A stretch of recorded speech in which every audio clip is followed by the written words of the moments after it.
13 anos atrás, minha filha deixou meus 3 netos na minha porta, dizendo que só precisava de um cochilo. Ela nunca mais voltou. Eu os criei, alimentei e os abracei quando ela os tratou como se fossem lixo. Mas esta manhã, ela não voltou com um cartão de agradecimento ou um pedido de desculpas. Ela voltou com uma equipe tática, um advogado num terno de 15, 000 e a acusação de que eu havia sequestrado seus filhos. Eles pensaram que me tinham encurralado. Pensaram que eu era um velho senil que poderiam esmagar sem esforço, mas não sabiam nada sobre o envelope cor de mostarda que estava escondido sob uma tábua solta do assoalho no meu quarto há anos. Quando bati aquele papel amarelado na mesa do juiz, a expressão no rosto dela não era de raiva, era de puro choque. Ela olhou para mim e sussurrou quase sem voz. As crianças sabem disso? Eu mantive seu olhar e respondi: ainda não, mas estão prestes a saber. E antes que eu te diga o que havia dentro daquele envelope, por favor, curta e se inscreva no canal. Diga-me nos comentários de onde você está assistindo. Isso ajuda este velho a saber que sua história está sendo ouvida. Eram 6 da manhã de um domingo. E a única coisa de que eu era culpado era de colocar manteiga demais na frigideira. Meu nome é Guilherme Mendes. Todos me chamam de Gui. Tenho 70 anos e meus joelhos rangem como assoalho velho quando o tempo muda. Mas minhas mãos ainda são firmes. Passei 40 anos em plataformas de petróleo na bacia de Campos e nos campos petrolíferos. O tipo de trabalho que te ensina 2 coisas: paciência e como fazer um café da manhã que realmente te sustenta. A cozinha estava silenciosa, exceto pelo chiado da gordura do bacon e o zumbido baixo da geladeira. Esta era a minha hora favorita do dia. No outro quarto dormiam minhas 3 razões para continuar respirando. Léo já tinha 17 anos, um garotão. Goleiro do time de futebol da escola, com um apetite que parecia não ter fim. Valéria tinha 15, com uma língua afiada e uma mente brilhante. Ela falava em estudar direito como se já fosse um fato consumado. E Mateus, meu Mateus, tinha 13.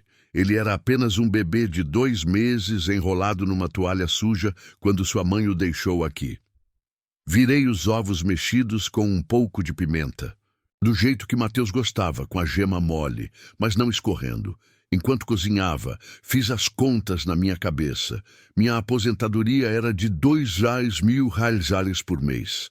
Entre a hipoteca, as contas e o supermercado para 3 adolescentes em crescimento, geralmente me sobravam uns $200. Eu vinha guardando esses $200 numa lata de café há 6 meses. Para comprar para o Léo um par de luvas de goleiro novas para as finais do campeonato. Não era uma vida de luxo. Não havia viagens à Europa ou carros chiques. Mas esta casa era quente e cheia de amor. Ou pelo menos era até a porta da frente explodir. Eu nem ouvi uma batida. Num segundo, eu estava pegando o saleiro, e no seguinte, um estrondo ensurdecedor sacudiu meus ossos. Fez os quadros com fotos caírem no corredor e encheu a sala de estar com estilhaços como se fossem de uma granada. Antes que eu pudesse sequer desligar o fogão, minha cozinha estava cheia de homens de capacete, coletes táticos e fuzis de assalto. Eles gritavam ordens que ricocheteavam no linóleo. Polícia no chão, mãos onde eu possa ver. Ser velho não significa ser lento. Meu primeiro instinto foi correr para o corredor, para proteger os quartos, para proteger meus filhos. Consegui dar um passo antes que uma bota pesada me desse uma rasteira. Eu caí com força. Meu rosto bateu no azulejo frio, bem ao lado de um respingo de gordura. Uma dor aguda atravessou meu ombro ruim, mas eu a ignorei. Não os machuquem, gritei do chão. Minha voz rouca. Tem crianças na casa, por favor, não façam nada com eles. Um joelho cravou nas minhas costas e algemas se fecharam em volta dos meus pulsos, com um som que ainda ecoa na minha mente quando me lembro. Meu coração martelava contra minhas costelas como um pássaro preso. Eu os ouvi acordar. Ouvi o grito de Valéria. Ouvi Mateus começar a chorar. Soltem ele! Léo rugiu. Torci o pescoço, tentando ver. Meu menino tinha saído do quarto de camiseta e samba-canção, pronto para lutar contra um exército por seu avô. Fique para trás, Léo! Gritei. Não se mexa, filho! Fique para trás! 2 policiais o agarraram e o jogaram contra a parede. Ele é só um garoto, implorei. Ele tem 17 anos, por favor. Foi então que o mar de uniformes se abriu, como se para dar passagem à realeza. E ela entrou. 13 anos haviam se passado, mas eu reconheceria aquele andar em qualquer lugar. Jéssica, minha filha. Só que não era a Jéssica que eu lembrava. A última vez que a vi, ela estava abaixo do peso. A pele acinzentada por causa das drogas e do álcool barato, com um hematoma na bochecha de algum cara com quem ela estava se destruindo naquela semana. Ela tinha deixado 3 bebês chorando na minha sala. Disse que ia sair para comprar leite e desapareceu. A mulher que agora caminhava pela minha cozinha parecia ter saído de uma revista. Casaco cor de creme, cabelo perfeitamente penteado, óculos de sol escuros e caros. Ela os tirou lentamente para revelar olhos maquiados com uma precisão cruel. Ela parecia saudável, parecia rica e me olhou com um nojo que congelou meu sangue. Aí está ele! Ela gritou, apontando para mim com um dedo de manicure impecável. Aí está o monstro policial. Esse é o homem que roubou meus bebês. Eu ainda estava no chão, minha bochecha contra o azulejo, incrédulo. Roubei? Eu não os roubei, eu os resgatei. Eu os peguei de onde ela os havia jogado fora. Jéssica passou por cima das minhas pernas, como se eu fosse lixo, e correu em direção ao corredor onde as crianças estavam amontoadas. Oh, meus queridos! Ela arrulhou com o drama de uma novela mexicana. A mamãe está aqui. A mamãe finalmente encontrou vocês. Eu procurei por tanto tempo. Eu vi Mateus se encolher. Ele não sabia quem era essa mulher. Ele era um bebê quando ela partiu. Para ele, ela era uma estranha que cheirava a perfume caro e caos. Mas Jéssica não se importou. Ela puxou Mateus e Valéria para um abraço sufocante. Fique longe deles, rugi, lutando contra as algemas.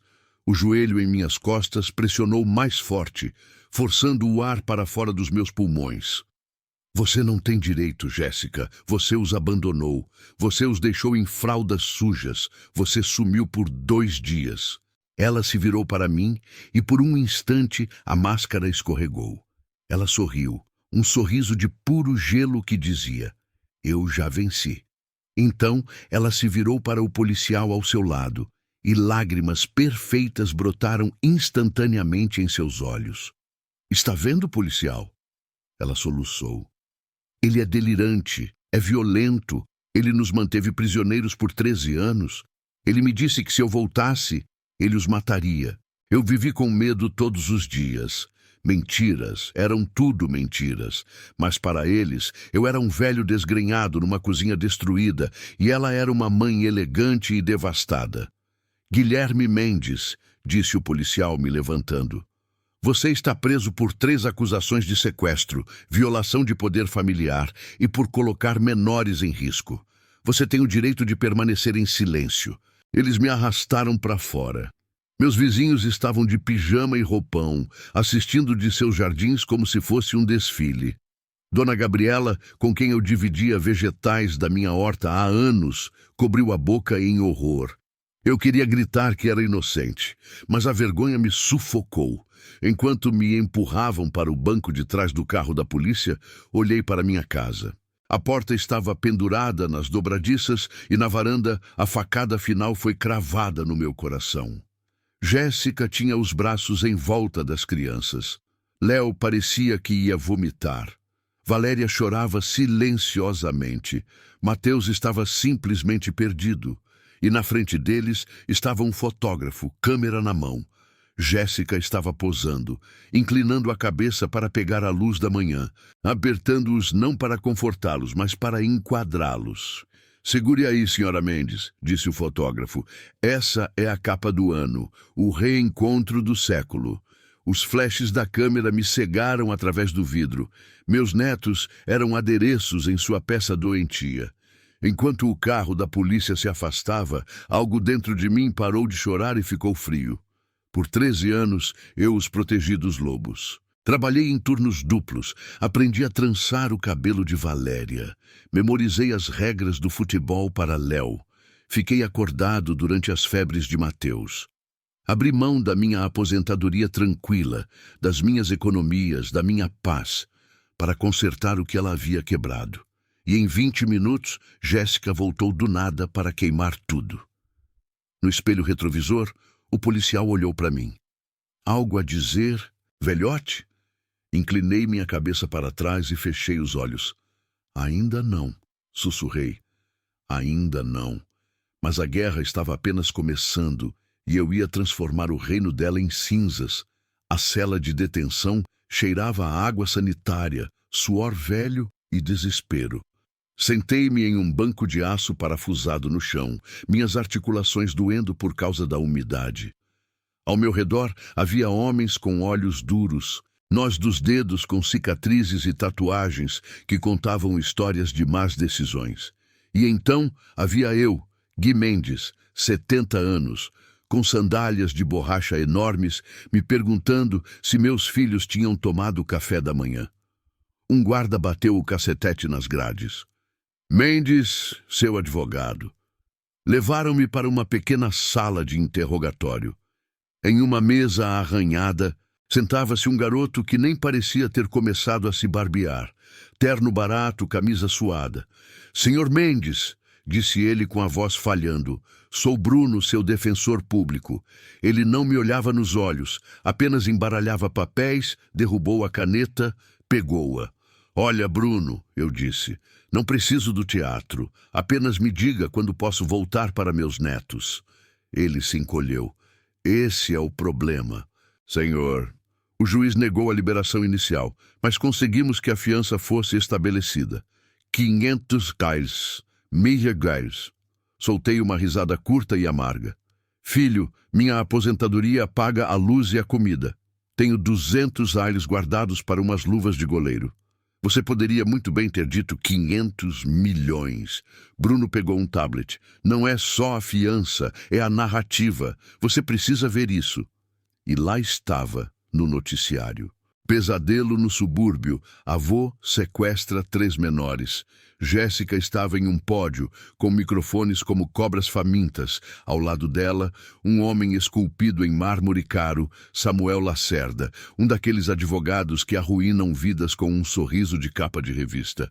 Meu pai é um fanático perigoso. Jéssica chorou para as câmeras. Era a atuação da vida dela. Ela disse que 13 anos atrás chegou em casa e eu estava esperando com uma espingarda, que a forcei a fugir, que tranquei as crianças em um porão, cerrei os punhos sob a mesa. A única arma que eu já tive foi uma espingarda de pressão para espantar gambás. E o porão era um quarto com estrelas que brilham no escuro que eu colei no teto para que Mateus não tivesse medo da noite. Lacerda tomou a palavra, sua voz cheia de indignação, dizendo que não descansariam até que eu estivesse na prisão, que estavam processando pela guarda total e por danos por tortura emocional. Empurrei o tablet com tanta força que ele quase caiu. Mentiras, rosnei. É tudo mentira, Bruno. Ele engoliu em seco, cético. Tinha acabado de ver uma mulher chorando em alta definição. A opinião pública já te condenou. Se você tiver alguma prova, alguma testemunha. Fechei os olhos e a memória daquele dia me atingiu com a força da poeira e do desespero. Eu não tinha uma espingarda, eu tinha as chaves do carro. Jéssica apareceu tremendo, a pele pálida por causa dos remédios. Eu devo dinheiro, muito dinheiro, para gente que manda recados. Eles vão me matar, pai. Vão machucar as crianças, ela gritara. Eu não tinha 5 drainmilsóis no banco. Então fui até minha velha caminhonete, uma picape que eu mesmo reconstruí. Vendi naquela tarde por dinheiro vivo. Voltei para casa a pé, sob o sol quente, e entreguei a ela o maço de notas. Pegue, pague-os, fique limpa, seja uma mãe. Ela o arrancou sem uma palavra de agradecimento, sem um olhar para os bebês. Apenas correu. E agora ela estava dizendo ao mundo que eu a tinha expulsado com uma arma. Senhor Mendes, disse Bruno, sua voz soando distante. Precisamos fazer uma declaração, talvez alegar incapacidade devido à idade. Levantei-me, a cadeira raspando ruidosamente. Não sou senil e não vou me declarar culpado de nada. Eu os salvei. Vendi minha caminhonete para salvar a vida dela e ela me vendeu por uma manchete. Eles me colocaram em uma cela comum com 20 ou 30 outros homens e uma TV protegida por uma tela de plástico.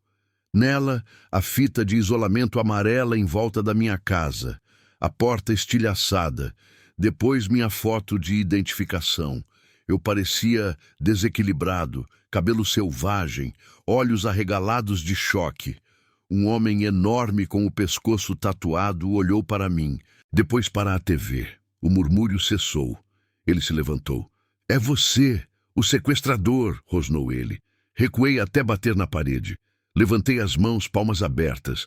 Não é o que eles estão dizendo. É mentira. Ele não deu ouvidos. Na cadeia há uma hierarquia, e caras que machucam crianças estão no fundo da cadeia alimentar.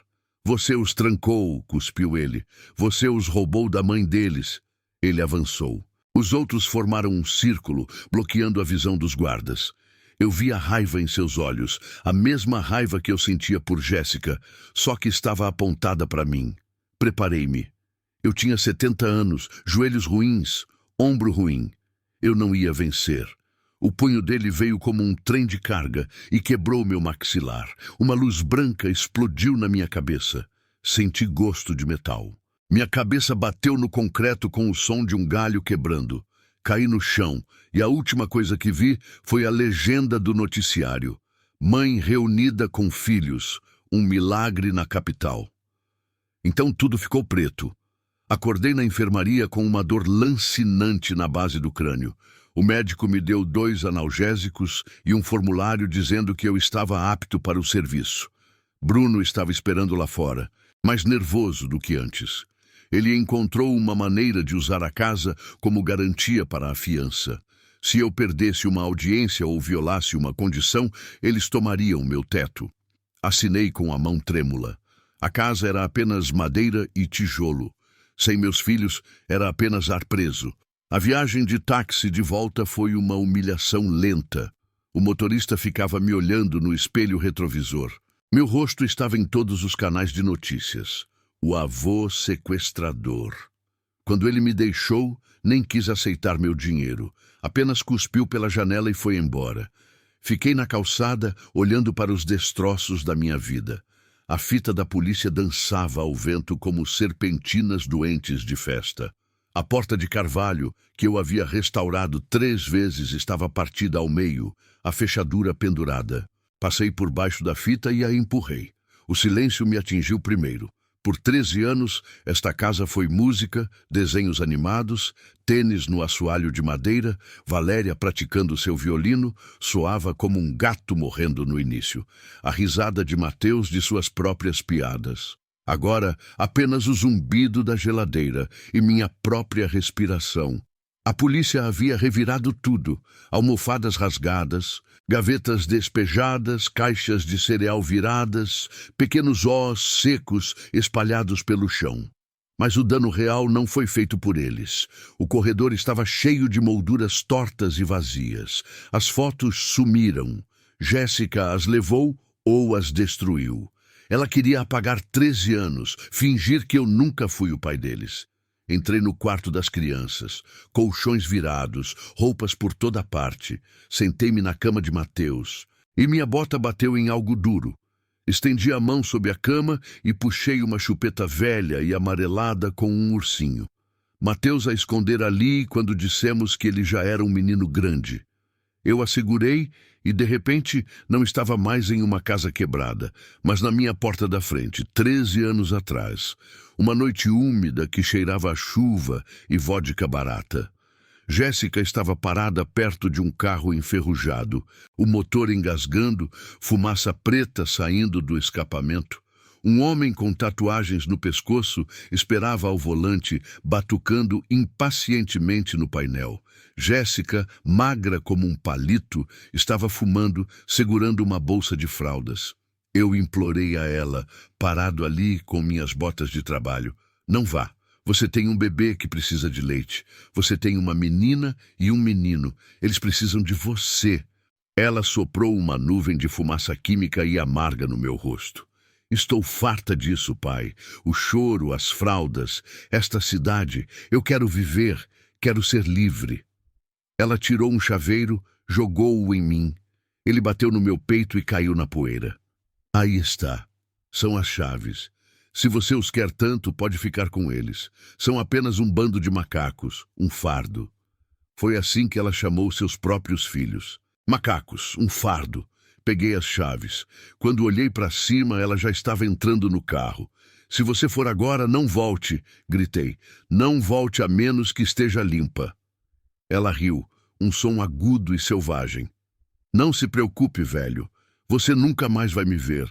Vou para Florianópolis. O carro cantou pneu e observei suas lanternas traseiras desaparecerem. Então, ouvi o choro de dentro. Era Mateus, com fome. Eu o peguei no colo e prometi a um bebê que nem conseguia focar os olhos, que ele nunca seria um fardo, que ele seria o centro do mundo. A memória se dissolveu e eu estava de volta ao presente, a chupeta na mão. Ela alegou que eu a tinha expulsado, mas a verdade é que ela os descartou como lixo, porque eles estavam no caminho de sua liberdade. E agora, porque eles vinham com um fundo fiduciário, ela de repente se lembrou que era mãe. Uma batida na moldura da porta me tirou do transe. Guardei a chupeta no bolso. Era o policial Martins, um policial local que eu via às vezes no Rio. Ele não conseguia me olhar nos olhos. Ele me entregou alguns papéis. Sinto muito, Gui, de verdade, mas tenho que te entregar isso. Era uma medida protetiva temporária, a 500 metros de distância de Léo, Valéria e Mateus, sem contato direto ou indireto. Entregar quaisquer armas de fogo. Ela está no Hotel Grand Vista, ele murmurou. Tem segurança particular. Não chegue perto de lá. Se você violar isso, eles revogam sua fiança e você vai apodrecer lá dentro. Quando ele saiu, a casa se tornou um túmulo. Fui para a cozinha. Eu deveria comer, embora meu estômago estivesse em nós. O leite tinha esquentado. Despejei na pia. Comecei a limpar porque era a única coisa que eu podia controlar. Varri o cereal, juntei o vidro, limpei as impressões digitais. Às 9 da noite, eu ainda estava sentado lá, olhando para a parede, me perguntando se Valéria tinha sua bombinha de asma. A asma dela piorava quando ela ficava chateada. Jéssica nem sabia disso, não sabia onde guardávamos o remédio. Então o velho telefone de parede tocou, aquele que ninguém mais usa. Me assustou. Tocou de novo, estridente. Peguei o fone, pronto para arrancar o fio se fosse um repórter. Alô? Estática, respiração pesada e um sussurro trêmulo. Vovô? Meu coração parou. Era Léo. Você está bem? Onde você está? Eu disse, segurando o telefone. No banheiro. Roubei o celular de uma camareira. Ele sussurrou. Vovô, você tem que nos ajudar. Ela é louca, completamente louca. Minhas pernas tremiam, mas forcei minha voz a ser calma. Calma, filho. O que está acontecendo? Ela nos trancou em uma suíte, pegou nossos celulares, pegou a bombinha da Valéria porque pega mal nas fotos. Ela trouxe uma equipe de estilistas, nos fazendo usar roupas que pinicam e posar para as redes sociais. Ela belisca o Mateus quando ele não sorri. A raiva nublou minha visão. Léo, me escute. Você tem que ser forte. Proteja seu irmão e sua irmã. Ele soluçou. Tem homens lá fora, guardas. Eles não nos deixam sair.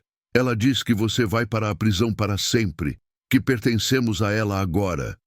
Ela fala sobre dinheiro o tempo todo, sobre advogados, sobre um fundo fiduciário. Ela não nos quer. Ela quer o cheque. Eu sabia no meu íntimo. Não era amor, era ganância. Eu não vou para a prisão, eu disse a ele, minha voz firme. Vou pegar vocês de volta, eu prometo.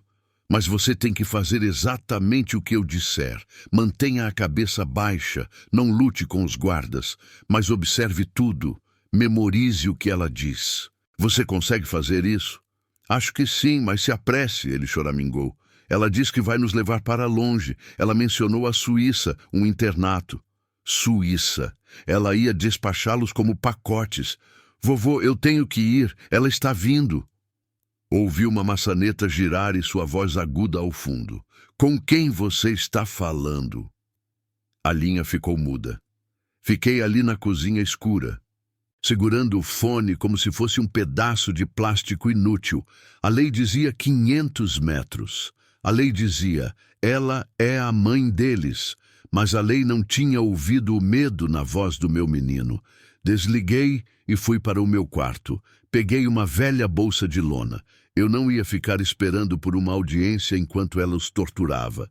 Eu precisava de ajuda e sabia a quem ligar. Um homem com quem eu não falava há 20 anos. Alguém que me devia um favor dos dias em que trabalhávamos nos campos de petróleo e éramos jovens e estúpidos. Basílio, que todos chamavam de o Urso.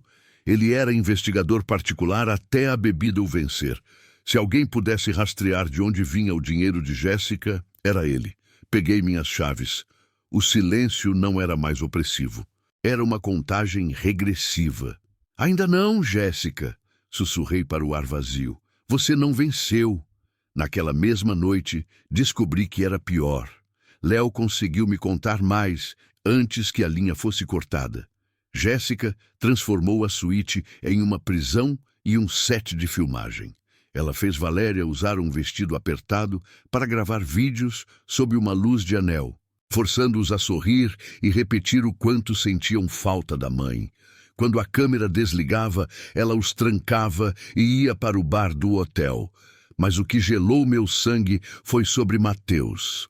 Ele tem uma alergia a amendoim tão severa que até a poeira de uma casca pode fechar sua garganta em 2 minutos. Mantínhamos canetas de adrenalina na cozinha, em sua mochila e no porta-luvas. Jéssica não sabia disso. Ela foi embora antes que ele comesse comida sólida. Léo me disse que ela pediu serviço de quarto e jogou biscoitos de manteiga de amendoim na cama para Mateus comer, porque ficaria fofo. Mateus, apavorado, recusou, e ela segurou seu rosto, tentando forçá-los em sua boca. Léo teve que empurrá-la para salvar a vida de seu irmão. Ela tirou a caneta de adrenalina dele, dizendo que ele estava sendo dramático. Meu neto estava sem seu remédio, trancado com uma mulher capaz de matá-lo por ignorância e vaidade. Dirigi até a delegacia. Eu estava em alta velocidade, nem olhando para o velocímetro. Passei metade da minha vida nos campos de petróleo. Quando algo está prestes a explodir, você não preenche formulários. Você age ou as pessoas morrem. Mas quando entrei sob as luzes fluorescentes, entendi que meu mundo não significava nada aqui. Fui até a recepção. O sargento de plantão era Davi. Eu consertei o cortador de grama dele uma vez, de graça. Ele me viu e seu rosto endureceu. Quero registrar uma queixa, eu disse. Meus netos estão em perigo imediato. Ele se inclinou para trás de braços cruzados. Perigo de quem, Sr. Mendes? Da mãe deles, cuspi. Ela tentou forçar uma criança com uma alergia mortal a comer amendoim. Ela pegou a medicação dele. Mande um oficial para o Hotel Grand Vista agora mesmo. Davi soltou uma risada seca. Deixa eu ver se entendi. O homem acusado de sequestrar 3 menores quer denunciar a vítima por dar um biscoito ao filho. Você sabe o quão louco isso soa? Não é loucura, é a verdade. Eu disse batendo a mão no balcão. Ela não os conhece, ela está os machucando. Ele se levantou, sua voz uma ameaça baixa. Você está solto por um milagre, Mendes. Você é o suspeito. Ela é a mãe. Se ela quer dar um biscoito a ele, ela dá um biscoito. Você não dita como ela cria as crianças que você roubou. Roubou, essa palavra de novo. como se eu fosse um ladrão na noite e não o único que se importou se eles estavam vivos. Ela quase o matou, sussurrei, minha voz quebrando. Vá para casa, disse ele, apontando para a porta. Ou eu mando revogar sua fiança por assédio. Saí me sentindo menor do que nunca em minha vida. Na plataforma eu dava ordens, e os homens se moviam porque sabiam que eu os protegia. Aqui eu era apenas um velho criminoso.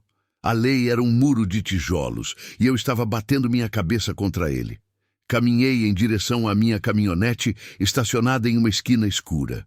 O ar da noite estava pesado. Senti-me impotente e odiava esse sentimento mais do que a dor. Toquei na maçaneta da porta e uma voz me parou. Senhor Mendes, virei-me. Um Mercedes prateado roncava a 2 vagas de distância. Apoiado no capô estava Samuel Lacerda. Ele parecia ainda mais um tubarão pessoalmente do que na TV. Terno perfeito, sapatos brilhantes, um cigarro fino entre os dedos. Meus punhos se cerraram. O que você quer? Ele soprou fumaça em direção ao céu e caminhou em minha direção com um tédio calculado. Estou aqui para te oferecer um paraquedas. Gui, posso te chamar de Gui? Você pode me chamar de Sr. Mendes, respondi, e não quero nada de você. Ele riu e tirou um envelope branco. Estendeu-o. Aqui dentro há um cheque administrativo de 50 reais. Bis. Eu congelei. Era mais dinheiro do que eu conseguira economizar em anos. Para quê? Uma compensação, disse ele suavemente. Jéssica está se sentindo generosa. Ela reconhece que você cuidou deles por um tempo. Tudo o que você precisa fazer é assinar um documento.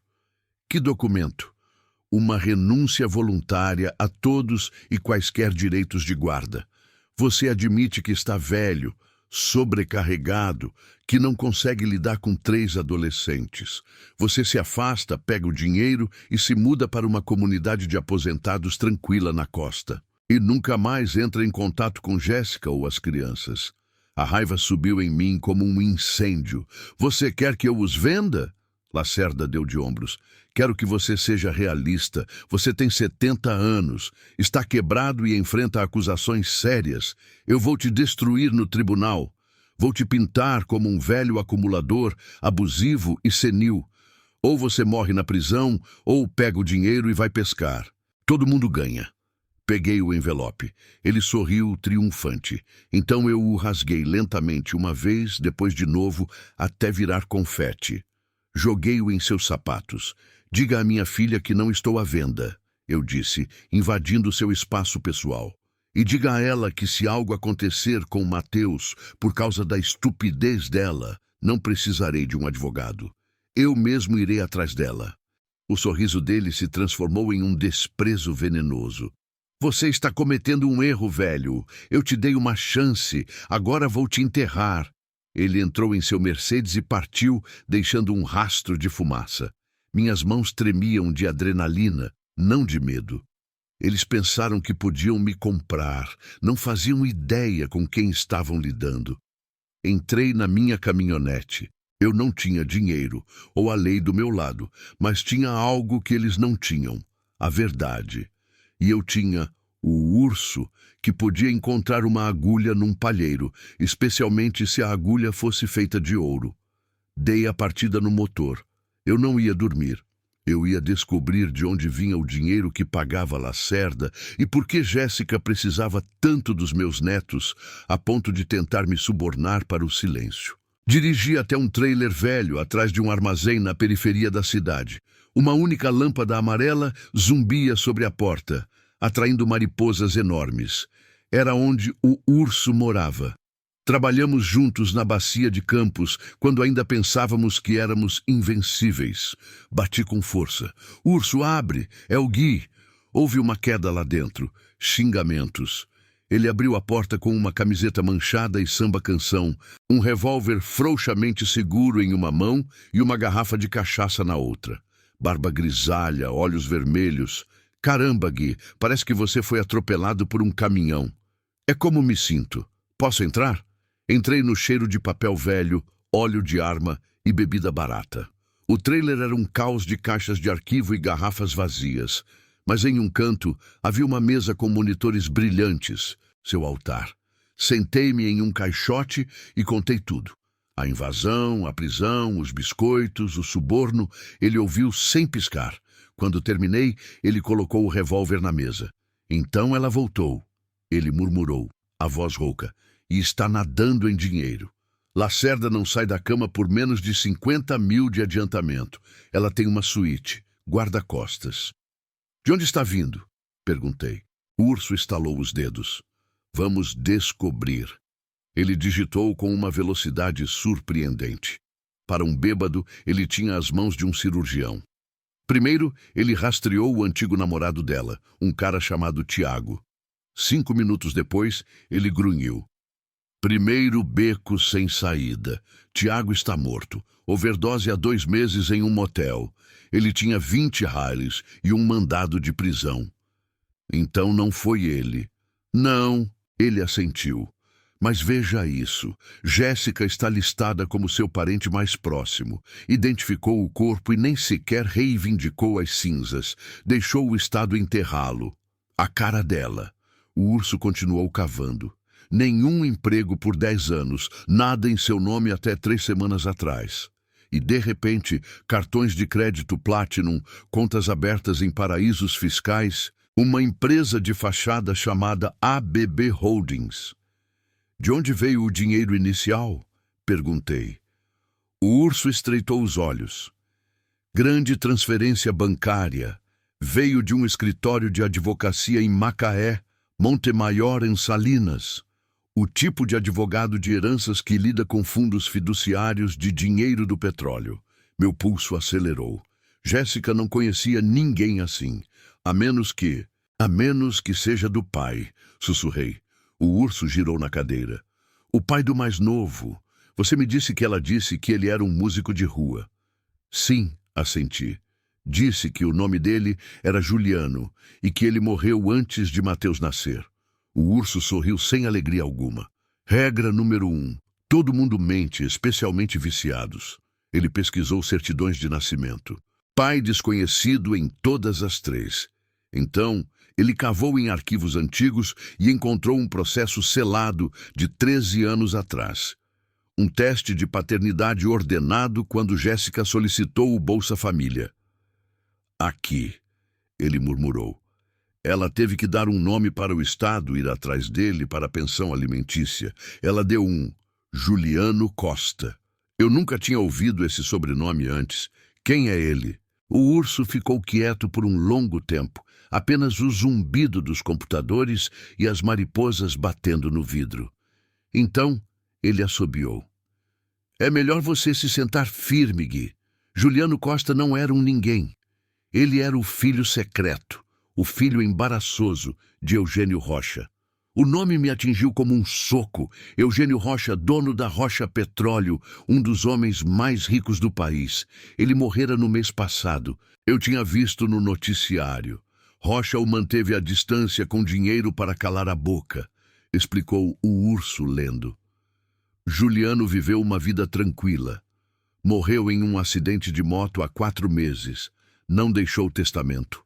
Minha cabeça estava girando. Então a herança vai para seus herdeiros diretos. O urso assentiu. E como ele não tinha esposa ou pais vivos, vai para seus filhos. Léo, Valéria e Mateus. Ele abriu um arquivo legal. O Fundo Fiduciário Juliano Costa, avaliado em 90 milhões de reais. Fiquei tonto. Meus filhos, com suas roupas de segunda mão e cereal genérico, eram multimilionários. E aqui está o pulo do gato, disse o urso tocando na tela. O dinheiro está em um fundo fiduciário até eles completarem 21 anos. Mas o guardião legal recebe uma taxa de administração. 500 mil carlas por ano, mais moradia e acesso aos ativos para o benefício dos menores. Senti um gosto amargo na boca. Não era amor, não era redenção, era um salário. Ela precisa da guarda para abrir o cofre, eu disse, tremendo de raiva. O urso me entregou uma impressão. Não apenas a guarda, ela precisa ser a única guardiã. É por isso que ela te acusou de sequestro. Se você for um criminoso condenado, não pode lutar pela guarda. Ela fica com as crianças, recebe o cheque e vive como uma rainha enquanto eles são criados por babás e internatos. 13 anos sem uma única ligação, nem um aniversário, e assim que o dinheiro apareceu, ela arrombou minha porta. O urso apontou para outra cláusula. Residência na mansão da família Costa, em um condomínio fechado no Rio de Janeiro, até o mais novo completar 18 anos. E mais uma informação que torceu a faca. A audiência para nomear um guardião permanente e liberar os fundos era na próxima terça-feira. 6 dias. Eu entendi todo o plano. Se ela tivesse aparecido normalmente, um juiz teria visto 13 anos de abandono e minha criação deles. Eu poderia ter ganhado a guarda, ou pelo menos compartilhado. E isso significaria controlar o fundo para proteger as crianças. Mas um sequestrador não consegue a guarda. Um criminoso não administra 90 milhões de reais. Ela tinha que me destruir. É por isso que a equipe tática, a história da arma, do porão, ela precisava que eu fosse um monstro para que ela pudesse ser a salvadora. Se eu estivesse na prisão na terça-feira, ela entraria sozinha, sem oposição, e pegaria as chaves do dinheiro. Eu tinha que avisá-los. Peguei um celular pré-pago e disquei o número do celular que Léo tinha usado. Rezei para que ele ainda o tivesse escondido. Tocou uma vez, depois uma voz robótica entrou. O número estava desconectado. Tentei novamente. A mesma coisa. Ela o encontrou. Meu menino estava trancado com guardas e uma mãe que o via como um cifrão ambulante. E eu não podia nem dizer a ele: "Estou indo te buscar." O urso aumentou o volume do noticiário. Jéssica estava em frente ao hotel, vestida de preto e pérolas como uma santa enlutada. Lacerda atrás dela, um abutre elegante. O repórter perguntou sobre seus planos. Jéssica olhou para a câmera, lágrimas falsas brotando. Eles precisavam se curar, precisavam de privacidade. Por isso, eles estavam partindo naquela mesma noite para a Europa, para um centro especializado na Suíça para vítimas de sequestro. "Nosso voo sai em 2 horas. Estamos indo para o aeroporto particular", disse ela. O ar me faltou. Se ela os colocasse em um avião e fora do país, estaria acabado. Batalhas de custódia internacional levam anos. Ela os colocaria em um internato, receberia seu $500 mil por ano, e eu nunca mais os veria. "Ela está fugindo", eu disse. As peças se encaixando. Ela estava com medo de que eu conseguisse lutar antes de terça-feira. Isso não era mais uma batalha legal, era um resgate. Se formos, eu violo a medida protetiva, violo a fiança. Se me pegarem, vão me prender por 20 anos. O urso verificou o cilindro de seu revólver e o colocou no cós da calça. Ele me jogou as chaves de seu carro velho e batido. "Então é melhor não sermos pegos." Pensei na voz aterrorizada de Léo, na asma de Valéria, na vida de Mateus, vendida por uma mansão. "Vamos", eu disse. O urso dirigiu como se o próprio diabo estivesse nos perseguindo por estradas secundárias escuras. O motor rugia, o chassi tremia e o ponteiro do velocímetro subia até parecer que ia quebrar. O vento açoitava pelas janelas, cheirando a chuva e borracha queimada. Eu estava agarrado ao painel com uma mão e uma chave de roda pesada que tirei de debaixo do assento com a outra. 10 minutos, Gui!" O urso gritou. "Se o piloto tiver autorização, eles vão decolar antes mesmo de passarmos pelo portão."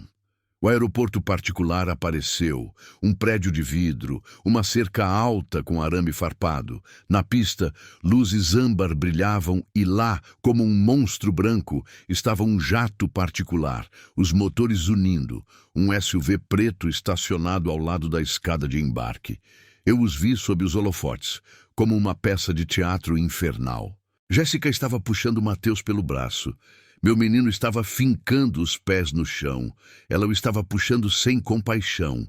Um homem grande carregava Valéria sobre o ombro enquanto ela chutava e se debatia. E Léo, meu Léo, não estava chorando. Ele estava lutando. Ele parou na frente de um guarda, desferindo socos com tudo o que tinha. O cara apenas riu e o empurrou. Léo caiu. Levantou-se imediatamente e se colocou entre o avião e seu irmão. "Eles estão forçando eles, urso!" gritei. "Atravesse o portão!" Ele não hesitou. Ele acelerou e atravessou a cerca de arame. O metal gritou, faíscas voaram e derrapamos na pista. O piloto deve ter nos visto porque os motores guincharam em um grito desesperado. "Bloqueie o avião!" gritei. O urso virou o volante e parou de lado na frente do nariz do jato. Estávamos a poucos metros da escada. Abri minha porta antes mesmo do carro parar e pulei para fora. Meus joelhos gritaram em protesto, mas a adrenalina era meu anestésico. Levantei a chave de roda, pesada e fria. "Soltem eles!" Rugi sobre o uivo dos motores. O guarda largou Valéria. Léo olhou para mim, seus olhos arregalados de descrença e esperança. "Vovô!" Jéssica se virou. O vento açoitava seu cabelo em seu rosto. Ela não parecia assustada, parecia furiosa. "Coloquem eles no avião agora!" Ela gritou para os guardas. Os homens hesitaram, vendo um velho com um pedaço de metal e um motorista enlouquecido com um revólver no cinto. Eu avancei. Eu tinha artrite e um coração que às vezes falhava, mas naquele momento eu me senti um gigante. "Se você tocar neles de novo, quebrarei cada osso do seu corpo", rosnei. O guarda-maior enfiou a mão no paletó. O urso deu um tiro para o ar. A explosão rasgou a noite. "Para trás!" ele gritou. "O próximo não é um aviso." O cara congelou, as mãos para cima. Jéssica agarrou a camisa de Mateus e tentou arrastá-lo escada acima. "Não!" gritei e corri. Alcancei a escada no momento em que ela o puxava para o primeiro degrau. Bati a chave de roda contra o corrimão de metal, um clangor ensurdecedor que ecoou. "Solte ele, Jéssica!" Ela olhou para mim de cima. "Você é patético, um velho pobre. Acha que pode parar isso? Eu os tenho. Eles são meus." "Você os pariu", cuspi. "Você não é dona deles." Sirenes. Fracas no início, depois bem em cima de nós. Luzes vermelhas e azuis banharam a fuselagem. Polícia do aeroporto, polícia estadual, quem sabe? Jéssica sorriu. Um sorriso cruel e triunfante. "Acabou, Gui. Você acabou de me entregar tudo." Ela estava certa. Eu violei a ordem, destruí propriedade, trouxe uma arma para uma pista de pouso. Mas enquanto aquele avião não decolasse, eu tinha ganhado tempo. "Senhor, largue o objeto." Uma voz de megafone bradou atrás de mim. Virei-me. Carros de patrulha, policiais apontando suas armas para mim. Olhei para Léo, para Valéria encolhida, para Mateus ainda agarrado por ela. "Eu amo vocês", gritei. "Amo vocês mais do que tudo. Não se esqueçam disso." Comecei a baixar a chave de roda para me render. Mas o guarda, que havia hesitado antes, se lançou sobre mim. Reagi por puro instinto, levantando o braço para bloqueá-lo. "Taser, taser!" Alguém gritou. Senti a picada dos pinos atingindo meu peito. Foi como ser atingido por um raio. Meu corpo inteiro se contraiu, dor branca e brutal. Caí de costas na pista. A chave de roda caiu com um barulho metálico. Ouvi Léo gritar meu nome. Botas me cercaram. Fui imobilizado no chão, algemado com tanta força que podia sentir o metal moendo o osso. "Pare de resistir!" Eles gritavam, embora eu não conseguisse nem respirar. Através da névoa de dor, vi Jéssica no topo da escada. Ela não estava mais correndo. Estava assistindo eles me arrastarem como um saco de lixo. Ela ajeitou o vestido, alisou o cabelo e falou com o piloto. Eu podia ler seus lábios. Eles não podiam sair. A pista era uma cena de crime e estava interditada. A raiva distorceu seu rosto, mas ela teve que levar as crianças de volta para o avião sem decolar. Ela não iria embora naquela noite. Eu ganhei tempo trocando minha liberdade por um atraso. Eles me jogaram em um carro de patrulha. Vi de relance o urso, algemado sobre o capô de seu carro. Ele olhou para mim e fez um aceno sombrio. Desmaiei antes de chegarmos à delegacia. Acordei com o bip de um monitor cardíaco e o cheiro de desinfetante e cera de chão. Tentei me mover e vi que meu pulso estava algemado à grade de uma cama de hospital. Ala da prisão. Um policial montava a guarda na porta. Meu peito doía onde os pinos do taser haviam atingido. Quando o guarda viu que eu estava acordado, ele se aproximou sem simpatia. "Bem-vindo de volta, Mendes. Onde eles estão?" Grasnei. "Não importa, você tem problemas maiores." A promotoria adicionou novas acusações. Engoli em seco. Que acusações? Agressão qualificada, violação de medida protetiva, dano à propriedade, resistência à prisão. E como você entrou em um aeródromo regulamentado e atacou uma aeronave, eles querem te acusar de terrorismo contra instalações aeroportuárias. Crime federal. 20 anos no mínimo, sem fiança. Olhei para o teto. 20 anos. Eu morreria na prisão. Jéssica ficaria com eles e com os 90 milhões. Meus olhos arderam. Pensei que tinha perdido, até me lembrar da tábua solta do assoalho no meu quarto. O espaço oco que a polícia não encontrou porque procurava um porão inexistente. Lá, dentro de uma caixa com cheiro de cedro, havia um envelope cor de mostarda. Eu o guardei por 13 anos, esperando nunca ter que usá-lo. Era a opção nuclear. Destruiria Jéssica, mas também partiria o coração dos meus filhos. Eu nunca quis que eles soubessem quem sua mãe realmente era, mas eu não tinha mais escolha. Se eu queria salvar o futuro deles, eu tinha que detonar o passado deles. Olhei para o guarda. "Preciso fazer uma ligação." "Uma," ele respondeu. "Para quem?" "Não para um advogado," eu disse, minha voz endurecendo. "Para o único homem que restou que pode terminar isso. Eu precisava que o urso saísse e entrasse na minha casa uma última vez, porque aquele envelope não era apenas um pedaço de papel. Era um recibo. E era hora de mostrar ao mundo exatamente o que Jéssica Mendes havia vendido 13 anos atrás. As horas na ala da prisão se arrastaram. Por volta das 2 da manhã, o ar mudou. O guarda jovem foi substituído por um com um pescoço grosso e um olhar fixo. Ele verificou o relógio e saiu, deixando a porta entreaberta. Meus instintos gritaram. Uma sombra se desprendeu da escuridão do corredor e um homem de uniforme cirúrgico entrou, mas ele era muito ombrudo, máscara facial, luvas azuis. Ele se movia como um predador. Ele foi até o meu soro e tirou uma seringa cheia de um líquido transparente. "Quem te mandou?" Perguntei roucamente. Ele congelou, depois fixou seus olhos mortos em mim. "Vá dormir, velho. É melhor assim. Insuficiência cardíaca. Muito comum na sua idade." Ele alcançou a entrada do soro. Não pensei. Reagi.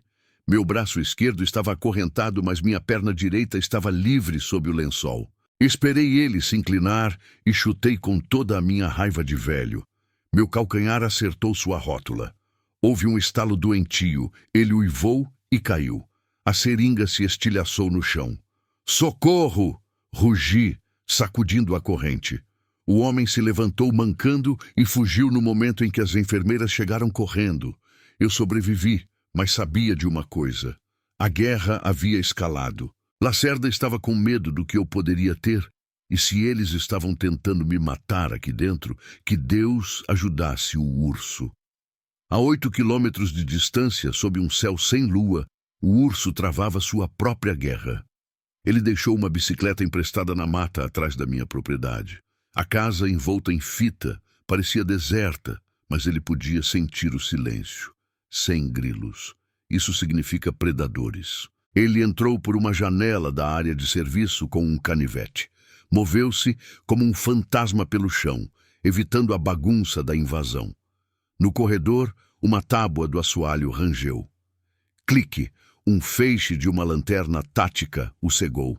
Depois outro e mais outro. 3 luzes da sala de estar. "Temos companhia", disse uma voz grave. "Não é a polícia, mercenários. O senhor..." Lacerda disse que o rato poderia voltar para buscar seu queijo. O urso não congelou. Ele se jogou no chão. Um taser zuniu pelo ar onde seu peito estava e se cravou na parede. Ele rolou em direção à porta de um quarto. "Peguem ele e façam parecer um acidente", ordenou a voz. Ele tropeçou algumas vezes. O urso, 65 anos, movido a cachaça e lealdade contra jovens profissionais. Ele não tinha arma. Eles a pegaram, apenas suas mãos e o que pudesse encontrar. Ele agarrou um abajur pesado com base de latão e esperou. O primeiro homem espiou, e o urso desceu o abajur em seu crânio. Ele caiu sem um som, um a menos. O urso investiu no corredor e derrubou o segundo homem, jogando-o contra a parede. O outro o atingiu no ombro com um cacetete. O urso gritou, mas se agarrou como um cachorro. Deu-lhe 2 cabeçadas e o nariz do homem explodiu em um jato de sangue. O terceiro homem, o líder, chutou-o nas costelas, mandando-o pelos ares. Uma bota o prendeu no chão. "Onde está?" ele exigiu, pressionando. "Verificamos as paredes, o sótão, onde o velho escondeu sua carta na manga." O urso, sangrando de um corte acima do olho, deu um sorriso vermelho. "Vocês verificaram as paredes, mas não verificaram o chão." Ele torceu o tornozelo do homem com um golpe sujo de briga de bar. O líder caiu. O urso se arrastou para o meu quarto, puxou o tapete, arrancou a tábua solta com as unhas ensanguentadas e puxou a caixa. Nesse momento a porta se abriu com um estrondo e o líder entrou com uma faca. "Acabou, velho!" ele sibilou. O urso olhou para a janela, para o pulo para o quintal. Ele agarrou a caixa. "Ainda não", ele murmurou, e se lançou através dela. O vidro explodiu como diamantes. Ele caiu em arbustos que amorteceram sua queda e rasgaram sua pele. Rolou no concreto com um grito quando um caco de vidro se cravou em sua panturrilha. Mas ele tinha a caixa. Ele ouviu gritos acima, um feixe de lanterna varrendo o quintal. "Desçam lá e acabem com ele." O urso se forçou a levantar, mancando, deixando um rastro de sangue. Ele pulou a cerca e caiu na grama do vizinho enquanto os mercenários saíam pela frente. Ele ficou imóvel, abraçando a caixa como uma relíquia sagrada. Eles passaram correndo, a centímetros de distância. O urso esperou por 1 hora, abriu a caixa o suficiente para confirmar que o envelope estava lá, fechou-a e não foi para o hospital. Ele sabia que estariam vigiando. Ele andou 8 quilômetros pela mata, sangrando a cada passo para entregar a carga. Quando o vi no dia seguinte na sala de visitas, quebrado e machucado, não vi um bêbado. Vi um soldado que acabara de completar a missão mais importante de sua vida. E quando segurei aquele envelope manchado de sangue, eu sabia que, acontecesse o que acontecesse naquele tribunal, eu não estava sozinho. O dia do julgamento amanheceu cinzento e úmido. Eu não tinha dormido. Passei a noite com o envelope cor de mostarda pressionado contra minha pele sob o uniforme da prisão. Ele arranhava, mas esse arranhão me manteve são. Eles me transportaram em uma van sem janelas. As correntes nos meus tornozelos soavam como uma marcha fúnebre. Quando saí, o barulho me atingiu. Isso não era justiça, era um circo. Centenas de pessoas atrás de barricadas, repórteres gritando meu nome, procurando por uma careta que pudessem vender. Placas seguradas por estranhos. Protejam as crianças. Prendam-no. Monstro. Lacerda transformara a opinião pública em um tribunal de linchamento. Entrei de cabeça baixa. O tribunal era frio, enorme, todo em madeira escura, projetada para fazer você se sentir pequeno. A galeria estava lotada, ombro a ombro. Vizinhos que eu conhecia há anos evitavam meu olhar, pais dos colegas de time de Léo. E lá estava Jéssica, na mesa da acusação. Mas ela não era mais a mulher do casaco caro. Agora, ela era a mãe sofredora. Suéter cinza grande, sem maquiagem, olheiras em exibição, cabelo em um coque bagunçado, um lenço de papel na mão. Uma obra-prima da manipulação. Lacerda sentou-se ao lado dela, confiante como uma faca. Meu defensor público, Bruno, estava suando. Ele sussurrou que o promotor pediria 20 anos, que se eu mostrasse remorso. Talvez eles reduzissem para 10. 10 anos era uma sentença de morte. Não, eu disse a ele, não vou aceitar nada. O juiz, um senhor Paredes, entrou com uma cara de pedra. Ele olhou por cima dos óculos e em seus olhos eu já era culpado. O julgamento foi um massacre. Lacerda não apresentou um caso. Ele encenou um show. Ele me pintou como um velho amargo que roubou crianças para preencher um vazio. Falou de porões e tortura psicológica e chamou sua testemunha estrela. Eu esperava um policial. Não esperava Teodoro Guzmão, meu vizinho de 2 casas ao lado. O mesmo homem que ajudei a reconstruir a cerca após um furacão. O homem com quem compartilhei cervejas na minha varanda. Ele subiu ao banco das testemunhas sem olhar para mim. Senhor Guzmão, disse Lacerda andando na frente do júri, diga-nos o que você ouviu ao longo dos anos da casa dos Mendes. Guzmão engoliu em seco, olhou para Jéssica, que lhe deu um pequeno aceno. Gritos, muitos gritos à noite. Eu ouvia as crianças implorando para sair. Eu ouvia o Sr. Mendes batendo nelas. Um suspiro percorreu a sala. Senti como se tivesse levado um soco no estômago. Era mentira. Os únicos gritos na minha casa eram por causa de um jogo na TV ou crianças brincando. Mentiroso, sussurrei. Bruno agarrou meu braço para me manter quieto. Lacerda sorriu. E por que você não chamou a polícia? Eu tinha medo. Todos tinham medo dele. Ele é violento. Ele me disse uma vez que se alguém mexesse com a família dele, ele os enterraria. Uma mentira, comprada com dinheiro ou ameaças. O júri estava engolindo a história. Bruno me disse que isso era ruim. Olhei para o envelope dentro do meu uniforme e entendi. Este sistema não era um tribunal, era um teatro. Levantei-me.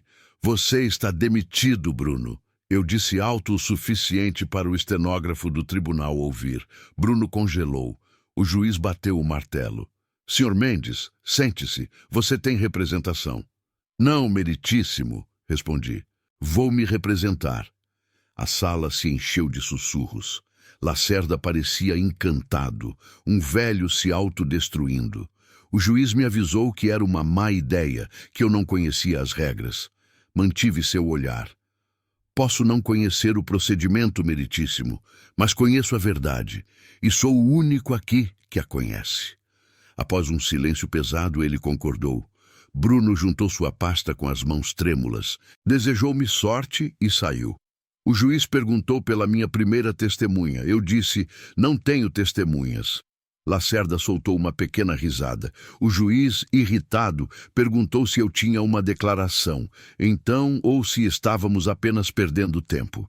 Enfiei a mão no uniforme e tirei o envelope cor de mostarda, amassado, manchado de sujeira e do sangue seco do urso. Vi os olhos de Jéssica se fixarem nele. Ela parou de atuar. Seu corpo ficou rígido.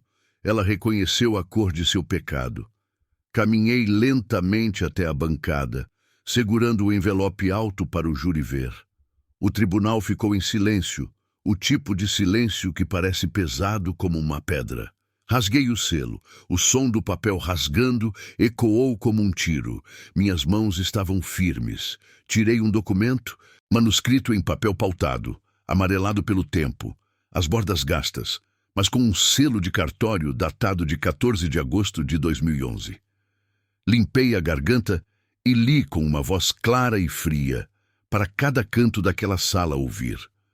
Eu, Jéssica Mendes, por meio deste, vendo de forma total e permanente meus direitos e autoridade parentais sobre meus filhos Léo, Valéria e Mateus, a Guilherme Mendes. Esta transferência é final e absoluta. Em troca de renunciar a toda e qualquer reivindicação de maternidade e me comprometer a nunca mais contatá-los ou a Guilherme Mendes, aceito a quantia de 50 reais em dinheiro. Este dinheiro é para a compra de um conversível usado.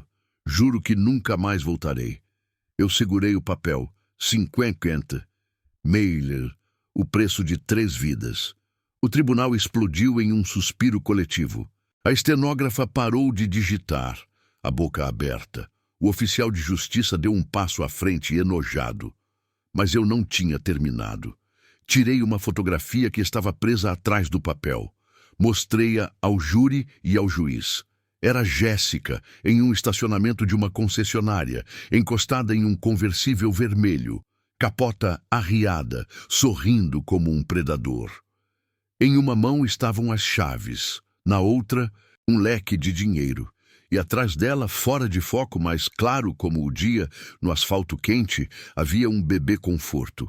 Mateus, com 2 meses de idade, com o rosto vermelho de tanto chorar, abandonado enquanto sua mãe posava com o dinheiro.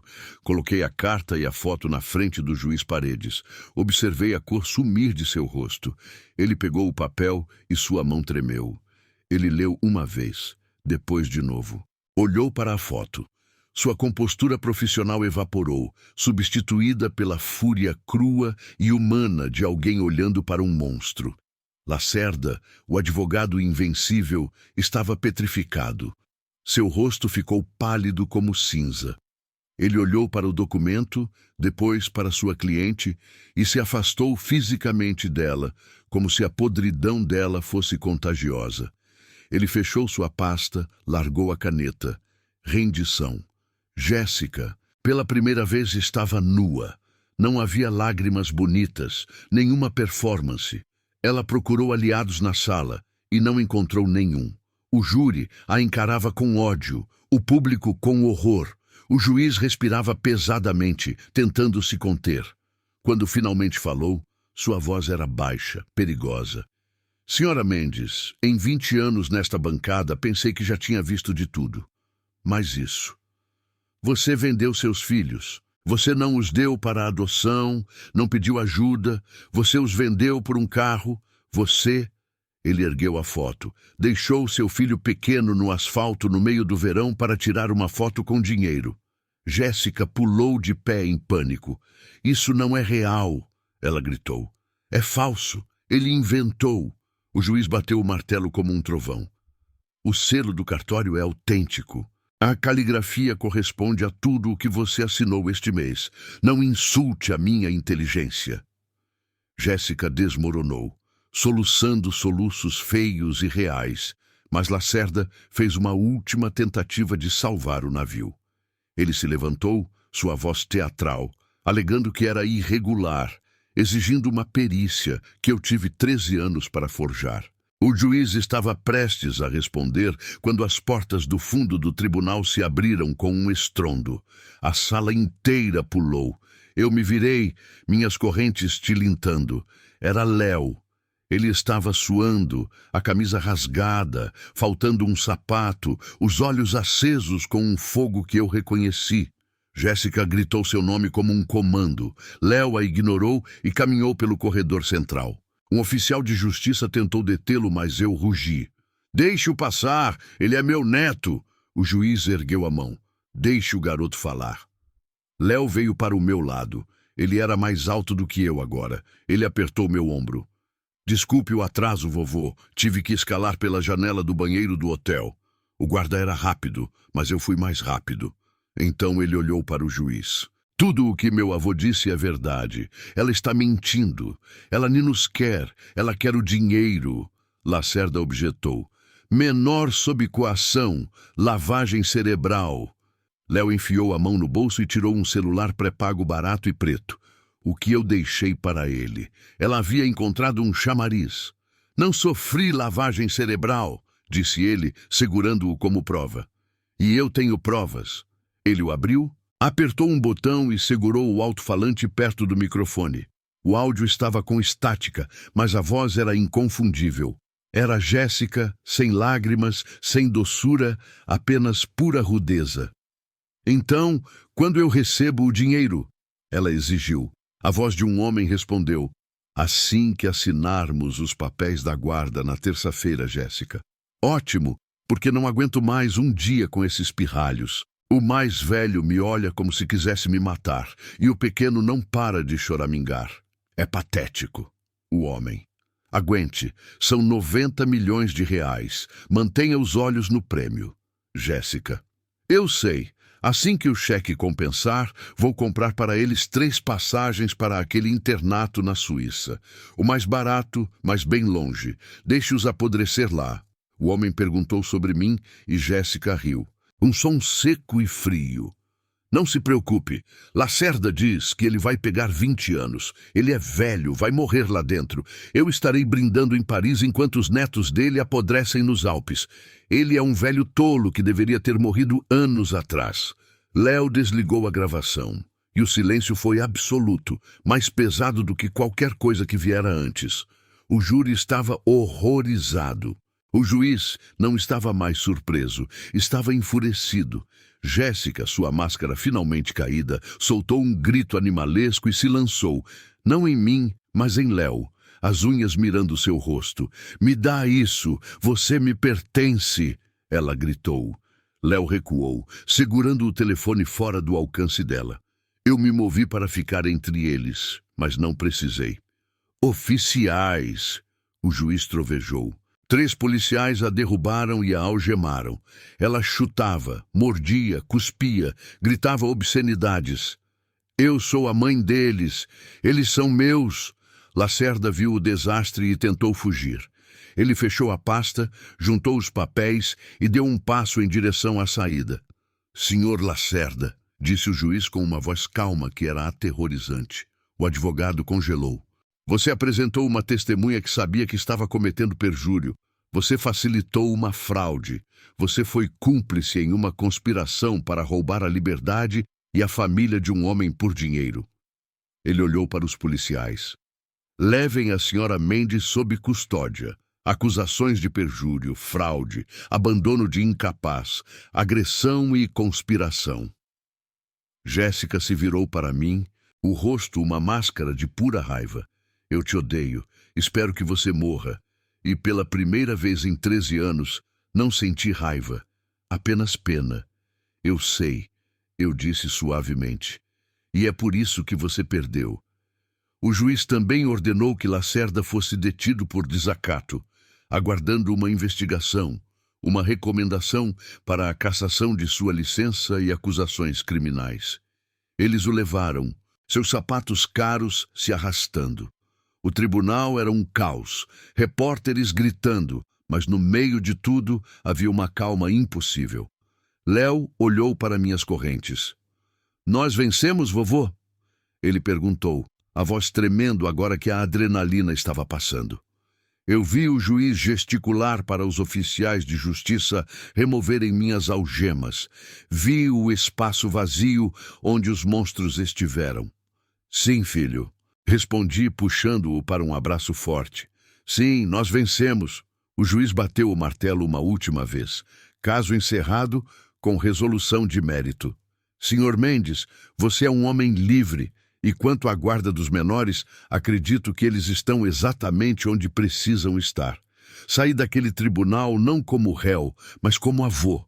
Léo estava ao meu lado, e o mais importante ainda estava por vir. Buscar Valéria e Mateus.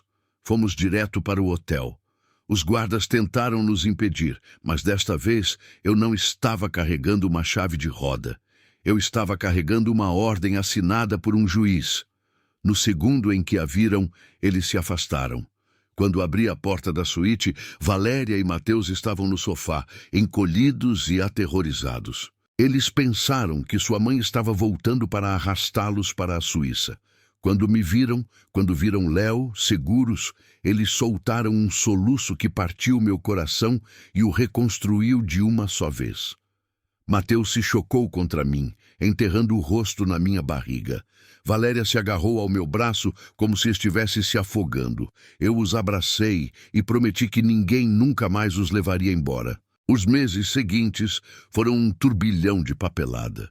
O dinheiro, 90 milhões de reais, parecia irreal, como um número fantasma.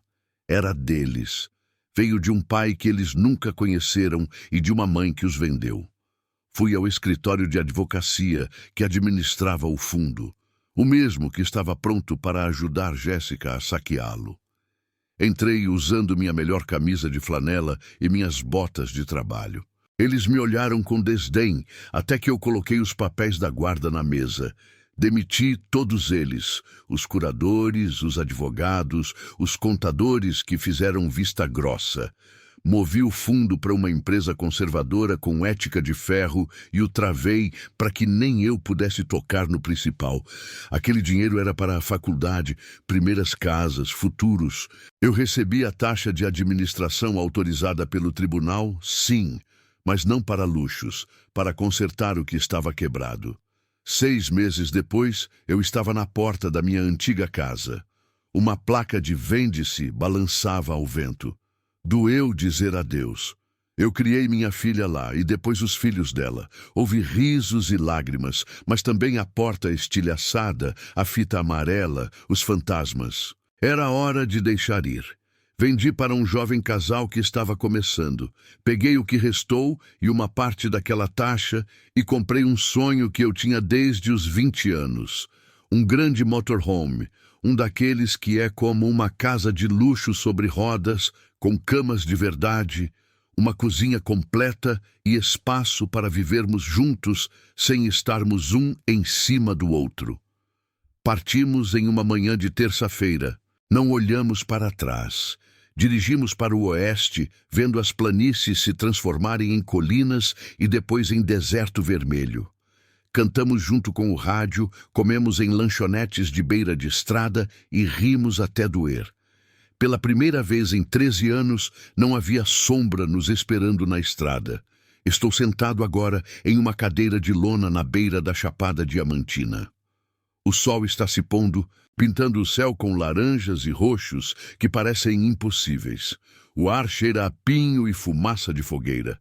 Na minha frente, uma fogueira estala. Léo está ensinando Mateus a assar um marshmallow sem incendiá-lo, embora Mateus pareça determinado a transformar o seu em um pedaço de carvão. Valéria está lendo, enrolada em um cobertor, os pés para cima em um tronco, em paz de uma forma que não havia desde que era uma menina. E olhando para eles, não vejo 90 milhões de reais. Não vejo fundos fiduciários ou processos judiciais. Vejo meus filhos. Jéssica pensou que poderia comprar a felicidade, que uma mansão e um jato particular preencheriam o buraco que ela tem dentro de si. Ela pensou que vender seus filhos por 50,000 era um bom negócio porque lhe comprou um conversível. Ela estava errada. Dizem que o sangue fala mais alto e usam isso para justificar pecados, para forçá-lo a perdoar alguém que te destrói só porque compartilham seu DNA. Aprendi da maneira mais difícil que sangue é apenas biologia, nada mais. Amor é uma escolha, lealdade é uma ação. Jéssica escolheu o dinheiro. Eu os escolhi. E enquanto observo Mateus rir quando seu marshmallow pega fogo, e Léo bate em suas costas enquanto Valéria apenas sorri para eles, sei que fiz a escolha certa. Ela vendeu esses momentos pelo preço de um carro usado. O dinheiro pode estar em algum banco, mas não vale um único de seus abraços, porque família não é quem te deu a luz. Família é quem fica. Quem vende a caminhonete para pagar suas dívidas, quem arromba um portão para parar um avião, quem senta ao seu lado em um tribunal quando o mundo inteiro te odeia. Família é quem está lá quando a tempestade chega e quem ainda está lá quando o sol sai. E olhando para meus 3 filhos perto do fogo, tenho uma certeza. Estamos em casa. Onde quer que estacionemos esta casa rolante, estamos em casa. E esse é um tipo de riqueza que Jéssica nunca entenderá. E se esta história de luta por justiça e proteção daqueles que você ama tocou seu coração, por favor, dê um like e se inscreva para apoiar este velho. De onde você está assistindo hoje? Deixe-me saber nos comentários. Eu realmente os leio e aprecio cada um deles.